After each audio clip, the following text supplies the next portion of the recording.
Our next speaker is Li Shi. He's from DDN and he's the development lead of Advanced Solution Laboratory at DDN. He has been working on Lustre and related issues almost close to 10 years. And Li.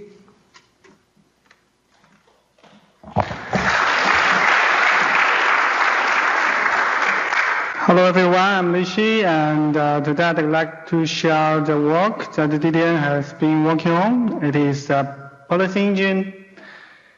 So we call the policy engine LIPE. So the first question is why we want to implement the policy engine.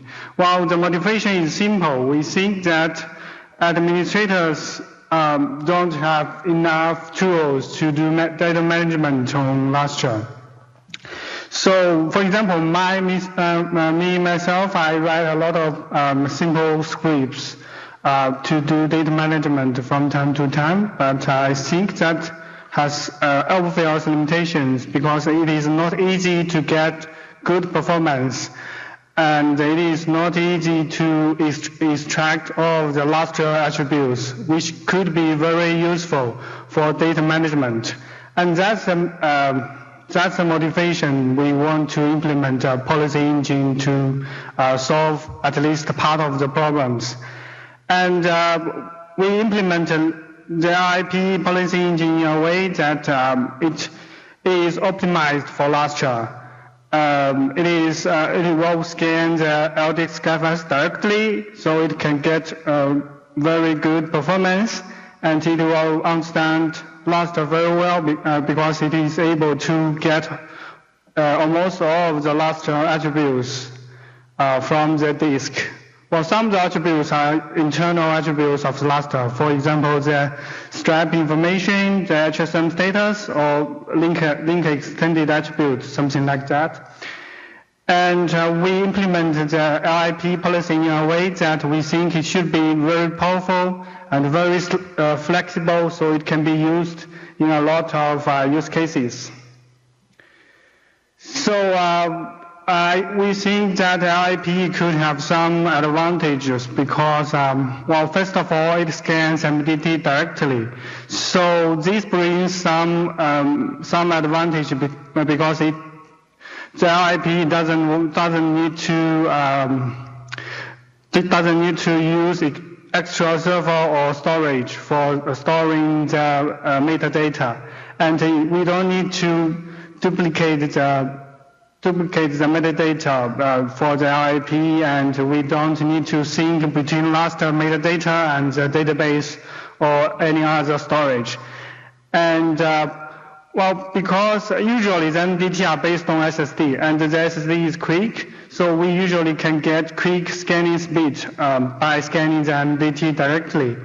And also, even if we are using DNE, now or in the future, the LIPE can scale up with DNE too because it can scan the MDT in parallel on multiple metadata service. And we need to define very precise rules in LIPE because we need to use the several arithmetic expressions for the rules. So this brings some advantages because we don't need to worry about the vagueness of the expression. The expression should be very precise and the meaning of it should be always the same. And even we need to upgrade the LIPE, the meaning of them will keep the same. And also, the LIPE policy engine is easy to set up. We only need to install a user space RPM, and we can start to use the GUI interface to configure the LIPE policy engine, and we can use that interface to configure the rules, to run the policies, and then to get the reports from the interface. And also, as soon as we install an LIPE system, we can use that system to manage multiple file systems of Lustre. So this graph shows the framework of LIPE. So we have a GUI interface for the users. The users can configure the policy rules in the website, and then the configuration will be sent to the policy engine.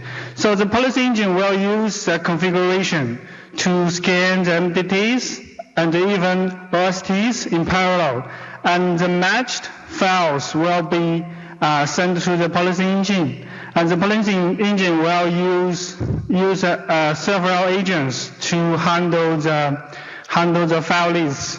While the policy engine agent will handle these actions. These actions including a lot of data management actions. For example, we can remove the matched files, we can archive the matched files, or we can move the files between different storage. And also we can do some cache management according to the action types. So as we have mentioned, we need to define a lot of expressions of rules. So an expression is a arithmetical expression. It is in the form of Polish notation, and it has a value of unsigned 64-bit integer. And in the expression, we can use a lot of kinds of operators. For example, arithmetic operator, relational and logical operators, and bitwise operators. Or generally, all of the operators that is supported in C language can be used in the LIPE policy engine. And also, we can, of course, use unsigned 64-bit integer in the expression. And also we can use constants in the expression too.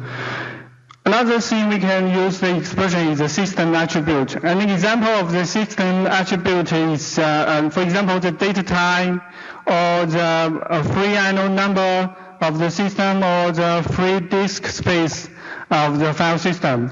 Also, we can use object attribute in the expression. The object attribute means the attribute values of the files. For example, the access time, modified time, and other timestamps, size, or the UID, GID, and all of the other kinds of attributes we can get from the file.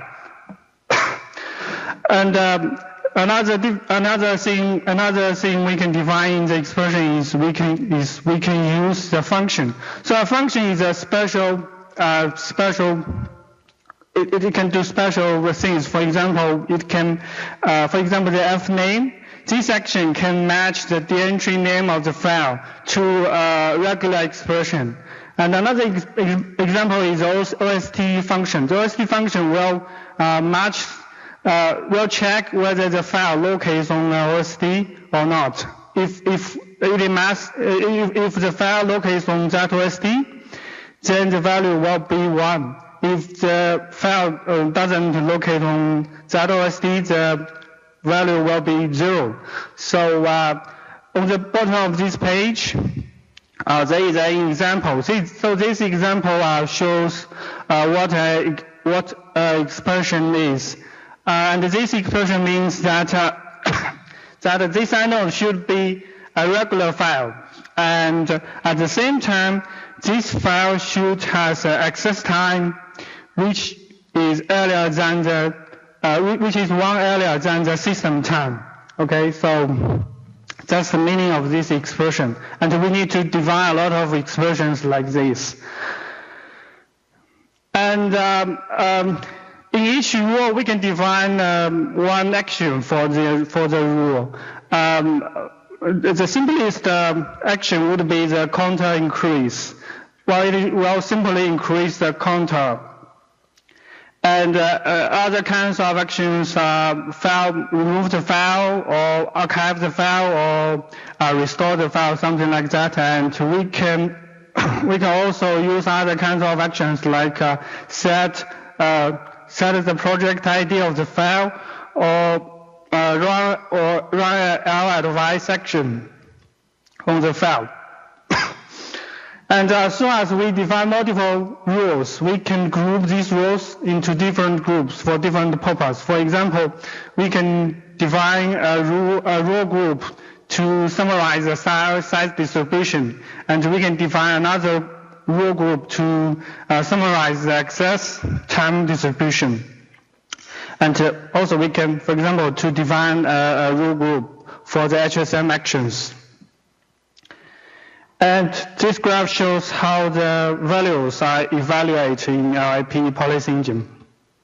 So as we can see from this graph, we have multiple rule groups, and each rule group have multiple rules.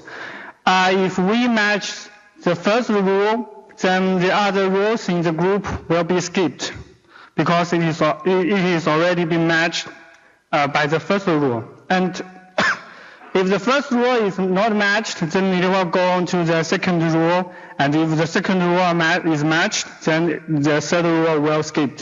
And if all of the rules in one group is not matched, then no action will be taken for this rule group. So this is how the LIPE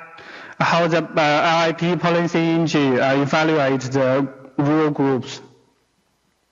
So LIPE are composed by several components. For example, the LIPE web. This is a GUI interface for the administrator to configure the system, to run the policies, or to get the reports.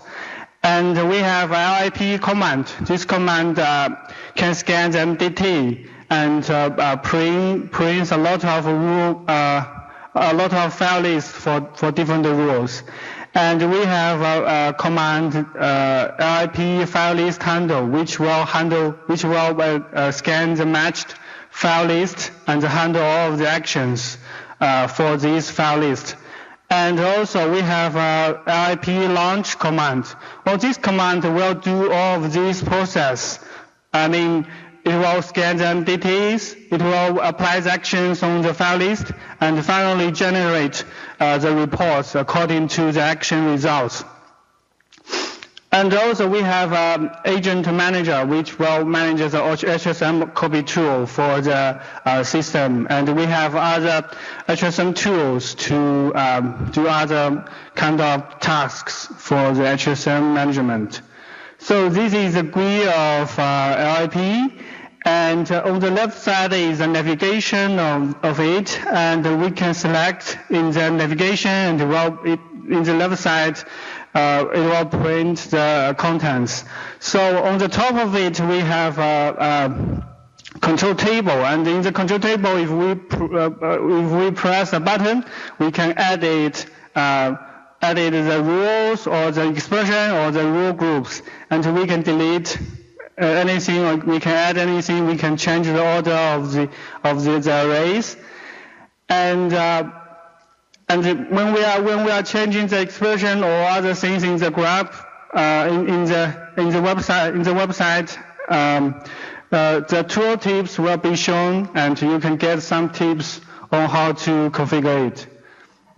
So this is another example. This is a result that LIPE prints. So we can select historical results, and we can get some statistical charts from this graph. And as we can see, we have two groups in this graph, and we have type distribution and access time distribution.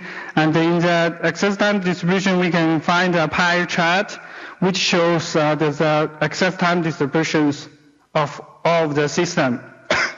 And if we print, if we select item in the pile chart, we can download the file list, so we can add it in the future. For example, to check whether a file is inside the file list or not, or we can use an external tool to handle the file list.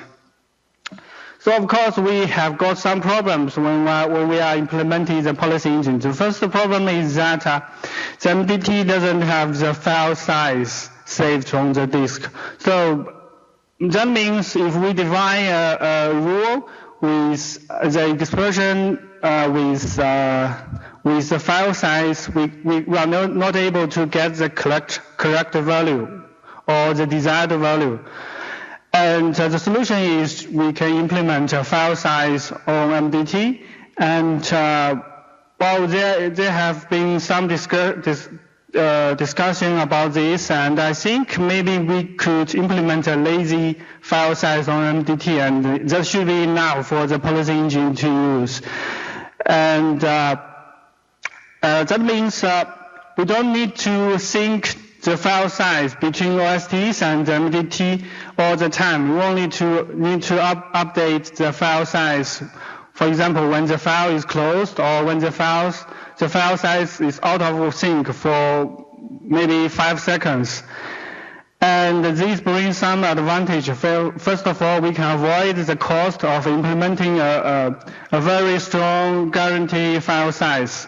And at the same time, we can satisfy a lot of use cases, because most of the use cases, I don't think it is necessary to provide strong guarantee of file size on MDT, because anyway, we can check the file size on client if we need, right?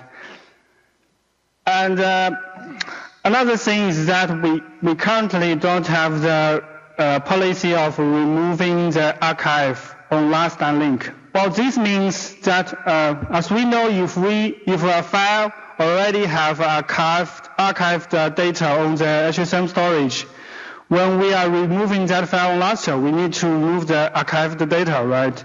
But currently, the current policy doesn't do that. The current policy, well, we need to scan the Lustre changelog to make sure if that happens, the policy engine will remove the archived data by itself.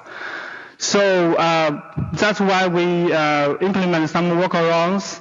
We use the HSM removal tool to watch the changelog, and if something happened, I mean, if the unlinking of files happened, then the policy engine, the tool will remove the archived data from the HSM storage. And also, well, we need a HSM check tool to scan the HSM storage from time to time to make sure we can clean up all the garbage in the HSM storage. But the correct solution, the final solution, I think, is the patch from Bruno in Intel. And I think the patch will be merged soon, so this problem should be fixed or in the near future. So another problem is that, well, the LIPE currently always do the full scanning of the MDT. Well, sometimes it's fine, but it is still not efficient if we want to scan repeatedly and in a short interval. So that means we need to implement the incremental scanning. And that scanning should be based on changelog. And well, the design is simple. For example, we already have the file list from the last round. We can check the changelog and scan and filter all the files which has been changed. So they will no longer match the rules in the file list, and we can get rid of these files from the file list. And at the same time, some files might have been changed so they match the rules. So we combine these two file lists and generate a new file list. So this is the design of the incremental scanning. So the use case of LIPE, obviously we want to use it on HSM. And LIPE should be able to manage the whole process of HSM. And we have customers who are collaborating with us, and they are going to use LIPE for HSM management. And I think we can get feedback very soon. And another use case is to use LIPE for file system report. And well, we currently, in general, we have a report which includes statistical charts based on the percentage. Well, the percentage could be based on disk usage, and it also could be based on the inode numbers. of the matched file list.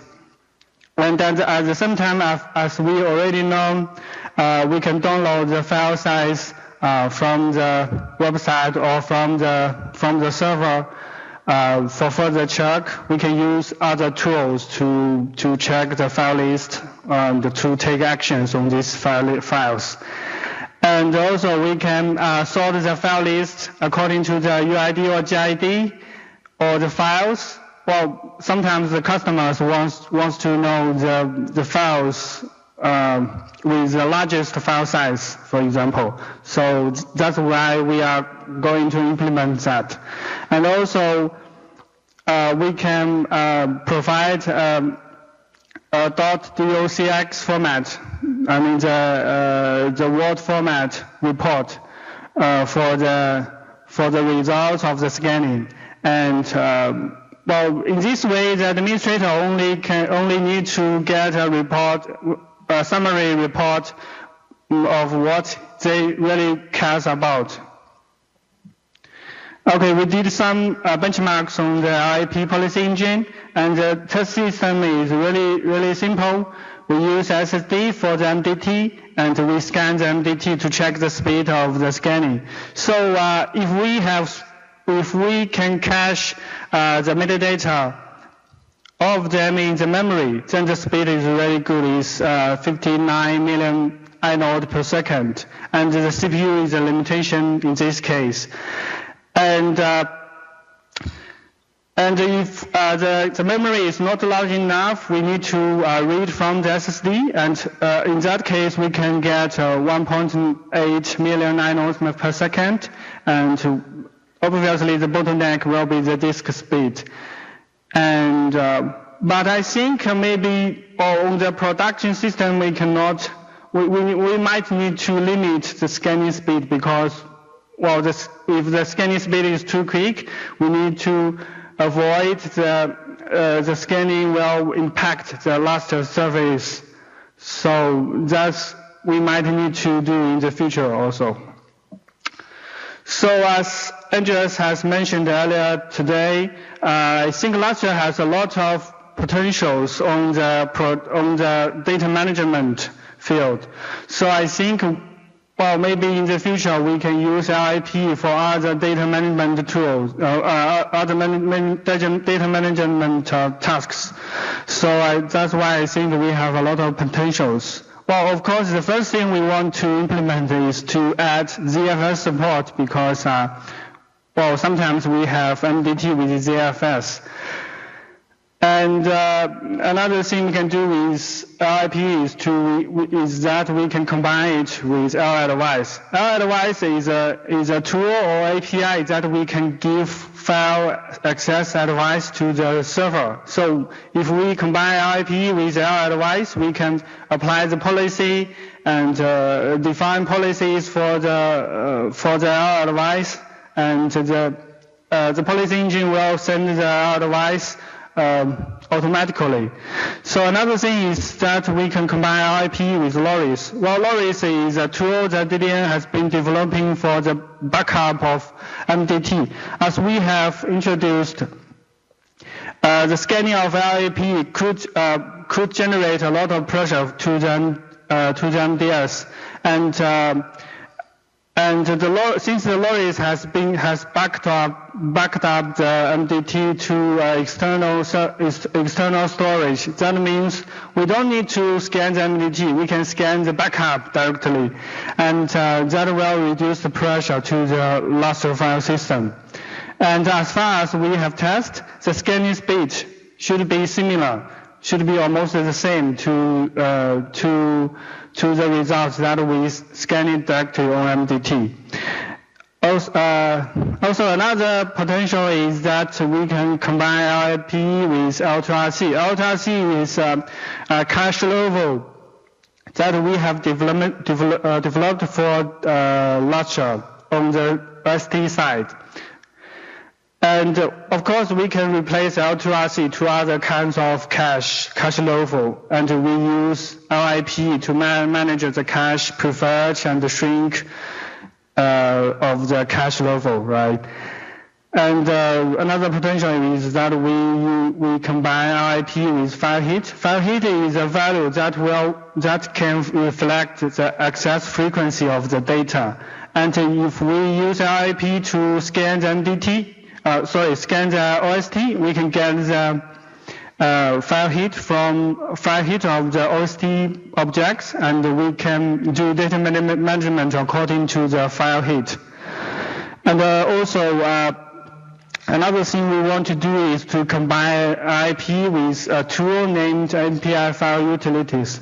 Well, this utility is a group of MPI-based tools which can do the data copy or data mover or work of the directory really quickly. So if we combine these tools together, we might be able to scan POSIX file system instead of Lustre, so we can have general support for the file systems.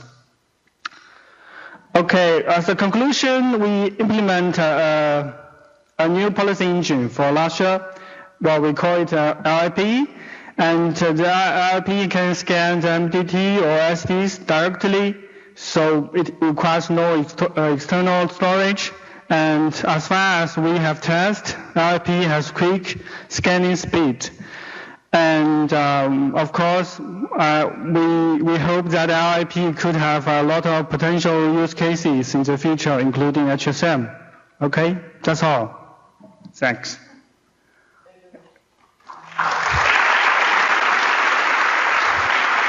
So any questions?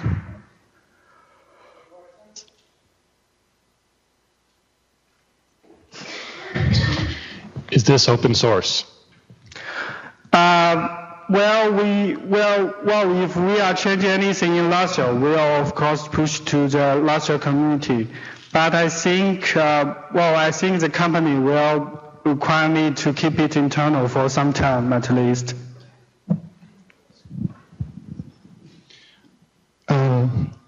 You were talking about that it works for multiple MDTs. How are the results combined? So, for example, you showed an example of incrementing a counter. So, if I had 4 MDTs and I run the policy on all 4, how do you get the single result from that? Well, we have a process which can combine. Well, first of all, we need to scan the MDT in parallel on all of the MDTs, and we get several file lists, a series of file lists, and we have a process to combine these file lists anyway. So even we have multiple MDTs, that's fine. We can combine these file lists to a single file list and then do actions to these file lists. So you mentioned the problem of the file size on the MDT. Do you have a plan to get size on MDT working, even if it's a lazy size like you talked about? Currently, we need to get the file size from client directly. And that means we need to, first of all, we need to scan the MDT to get a filtered file list, right? And as soon as we get the file list, we need to check the file list again, to check the file size again on the client side. So that's a workaround. Because since we are checking it on the client side, the speed will be slow. So we really want file size or MDT to be implemented in the near future, so we can use that and speed up the scanning speed of file size. And we don't need that process anymore. To get the file size on client side.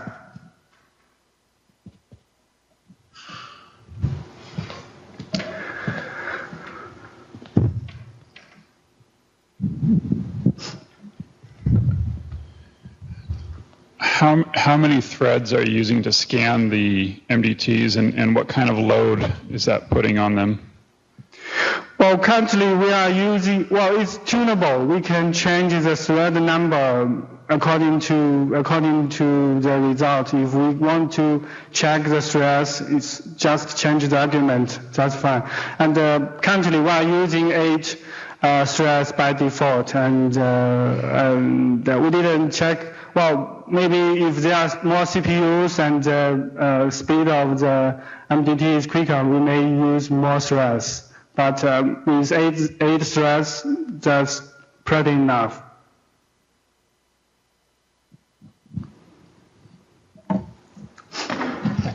I saw in one of your earlier examples that you specified via file name. I'm curious whether you allow rules to be specified via path for, say, an entire subdirectory. Excuse me, please. So I saw you showed an example of, I believe, like a direct file name to trigger a rule. I was curious whether you had the ability to specify a subdirectory that you wanted, all the files beneath a certain subdirectory to be triggering rules. Well, currently we don't have the directory tree, so we kind of split all of the inodes without the directory tree architecture. I mean, so that means we can only get a file list of individual files instead of, for example, a subdirectory, and the files on this subdirectory all matches the file. So we only get a separate files in a file list. That makes sense. Thank you. Okay.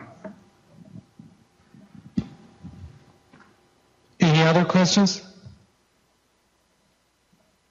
Okay, we are officially on break. See you in 20 minutes at 3:20.